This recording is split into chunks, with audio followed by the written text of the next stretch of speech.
Welcome back, traders, to this installment of xauusd weekly highs and lows technical analysis. Now, today being Saturday, we're going to be doing the prep work that we need to have in place for week commencing the 18th of November. So Monday, right? We want to make sure we're prepared for that. Well, I'm doing everything I can to make sure I'm prepared for that. And what I'm going to be discussing with you today is what I'll be looking out for, some of the situations that I'm in right now, which is obviously the trade that I'm in right now, the past trades, how they went, right?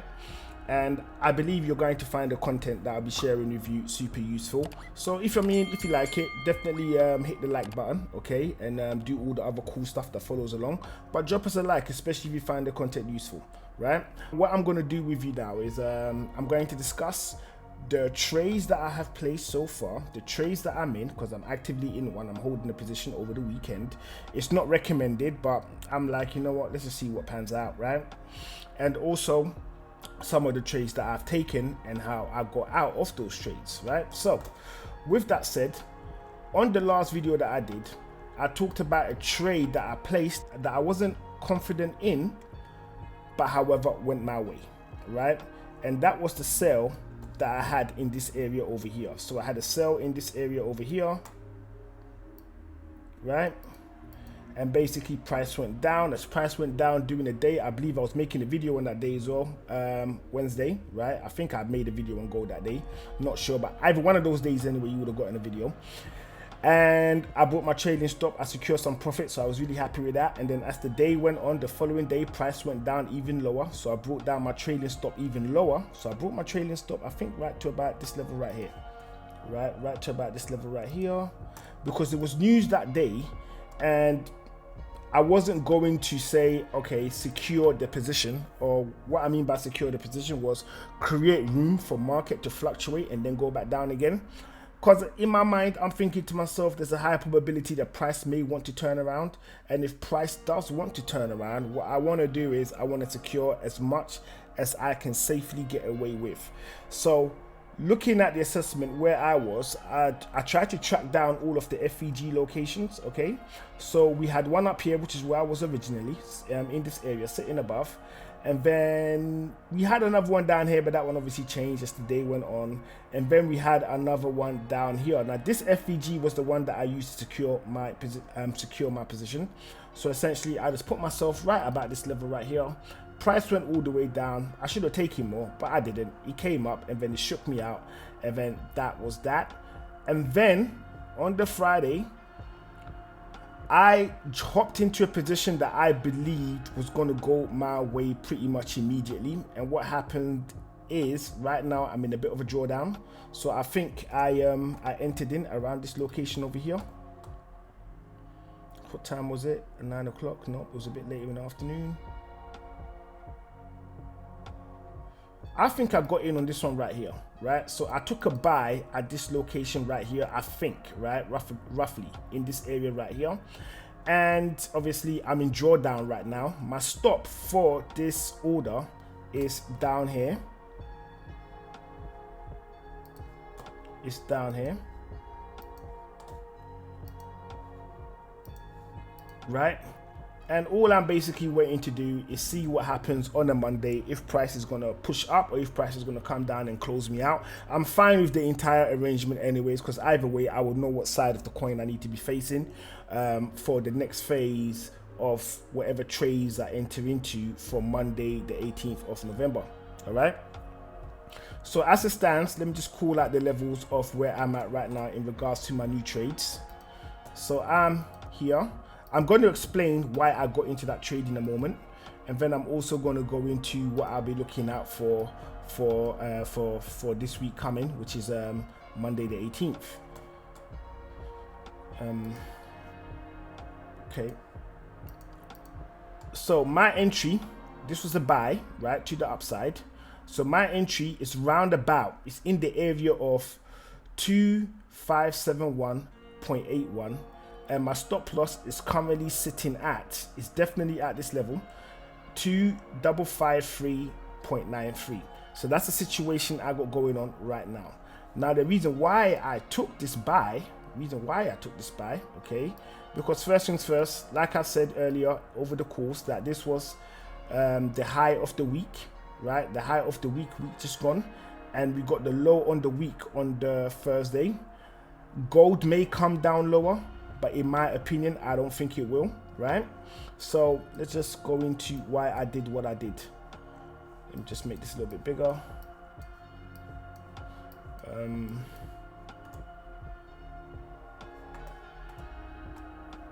Let me put this here instead.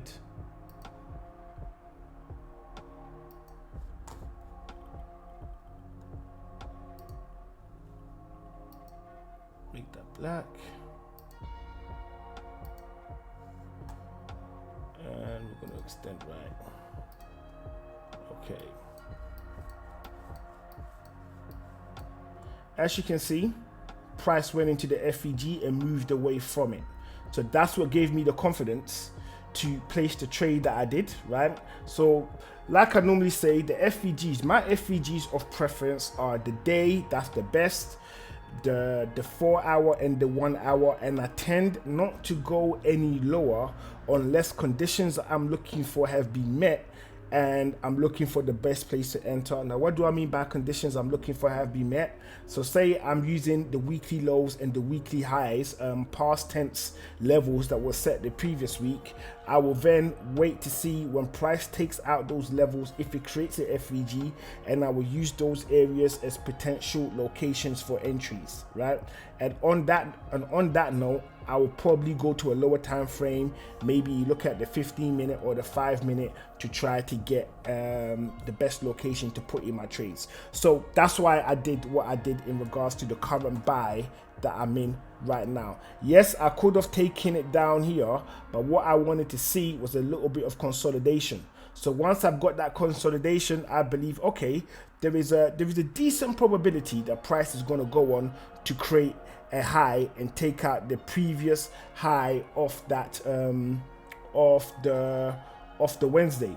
That was my thinking when I actually set it up. So the high of the Wednesday was what I was expecting to be taken out. However, I believe I may get that move on Monday or Tuesday of next week, right? And I'm kind of calling it a little bit early to say that, in my opinion, I think that the Monday will probably start with a low of the week, and then price will then begin to push up, and then we may get a high maybe on a Thursday or Friday, or possibly even earlier on the Wednesday. That's just my opinion, right? But we see how that plays out. So that's why I made the decision that I made, right? Which is we have an FVG in this location, price has just gone into it, and I believe price is going to bounce from this location and push back up again, right? At which point, if it plans on coming back down again, this is when all of these FVGs that we've marked out before, all of them become really important.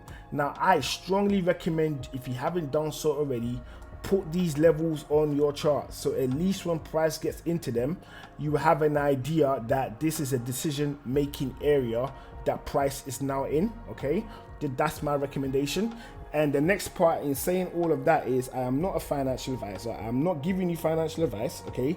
Everything you do is on you. And if you are completely new to this path of trading, right? This path, this concept, this machine that we're part of, you're completely new to it, all right? Okay? I'm going to be brutally honest with you. This thing ain't easy. It's the hardest thing you're probably ever going to do in your entire life in regards to mental agility, right? And in all fairness, this is actually financial destruction, right? If you don't know what it is you're doing, you're going to lose a lot more before you figure out what it is that you're doing properly. Even with everybody giving you all the advice and how to do this, XYZ, etc., when you're actually placing the trades yourself, it's a different ball game altogether. It's super easy to watch me say all these things to you, but incredibly difficult to execute this stuff yourself, especially when you're trying to really trying to gauge what's actually going on in the market in real time, supposing to hindsight. And even if hindsight comes with a certain level of risk, then there is actually trying to navigate the market itself in real time. That's the hardest part, okay? And that's the part, if you really want this, you're going to be tested, right? Everybody has to go through it. You're going to be tested. And if you really want it, you will prove yourself that you should have it, and ultimately the market will begin to reveal itself to you, right? So as it stands for next week commencing Monday the 18th, what are the levels that we have to keep an eye on? Okay, first things first, we've got this FVG zone right down here. Okay, so that's important. Let's mark out the highs and lows of that location, because price has just bounced from it, but however, price can go through it. So on the high side of that FVG, we're looking at 2542.53. On the low side, we're looking at 2535.28. This FVG is derived from the 1 hour time frame, okay? And you probably find a bigger one on the daily time frame as well, all right? So that's what it's moving away from. As a matter of fact, let me go and have a look to see if I can find this on the day. You might need to change this up a little bit. Okay, so let's go with the proper one. So the proper one is the day, right? So disregard what I've just said, and I'm going to call out the new zone for you now, which is where price is coming to and price is now moving away from. And this is a bullish FVG. We're going to color it blue. Okay, so once again, let's call out the numbers. 2557.58, and on the low side we're looking at 2528.58. This is derived off the daily time frame, okay, and this is the FEG we want to keep an eye on. And then we have two over here that are in the hour time frame, okay, so let's get rid of those.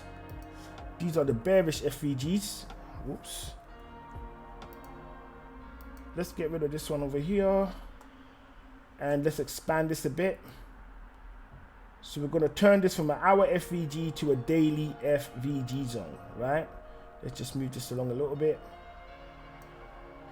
As a matter of fact, let me get rid of this and let me just put this on there instead. This one is much better.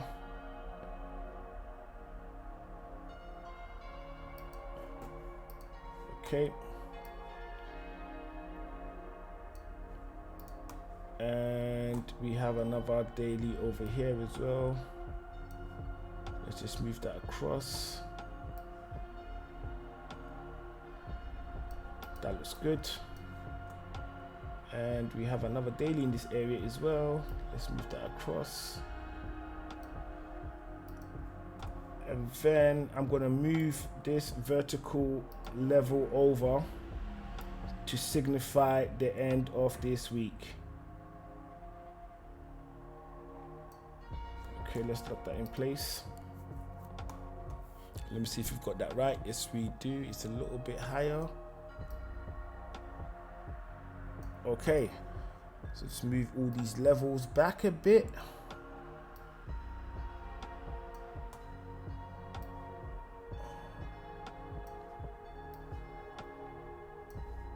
Okay, let's move these back a bit.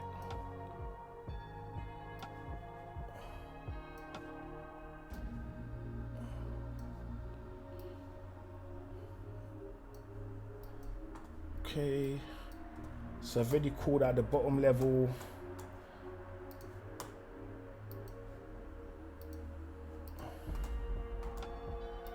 So I'll call out these zones now, and then we go back to the hour time frame. So the highest FVG right now, on the high side, we're looking at 2772.82. On the low side, we're looking at 2761.67.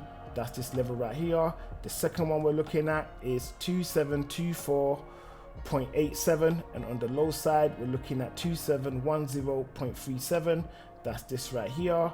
And the final one that we're looking at is 2679.70, and on the low side of that we're looking at 2627.84. I believe it's super important you have these zones marked out on your own personal charts. So now we're going to go back to the hour time frame. We're going to go back to the hour, and now we're going to mark out new levels of interest to us, right? New levels of interest to us right now. Let's get rid of these zones in terms of entries, because as important as they are, they're not that important, and you can always go back and obviously pause it to get those numbers back again. So what we now need to do is let's work out where the new weekly high and the new weekly lows are for week just gone, because I believe that will help us moving forward. So new weekly high set on Monday.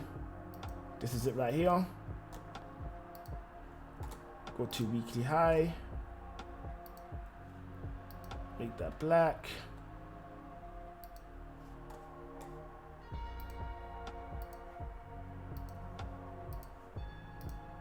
Okay, and then we have the new weekly low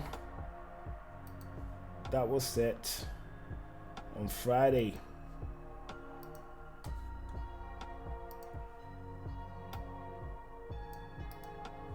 Weekly low.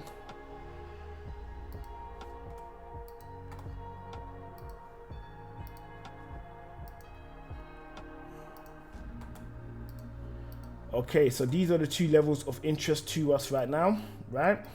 And like I say, if price takes out any of these levels, I will be looking for moves in the corresponding direction. So if the low is taken out, I'm looking for sells.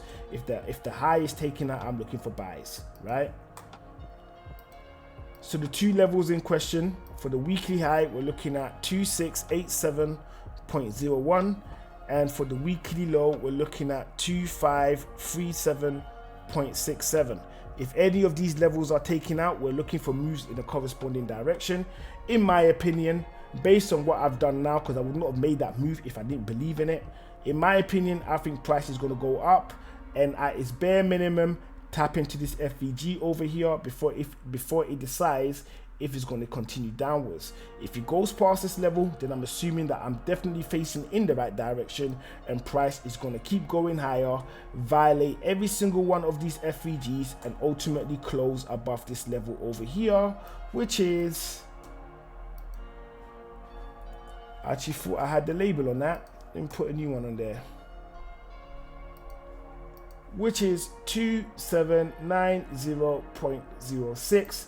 In my opinion, gold is heading up to 3K. I believe it's going to get to that level, if not within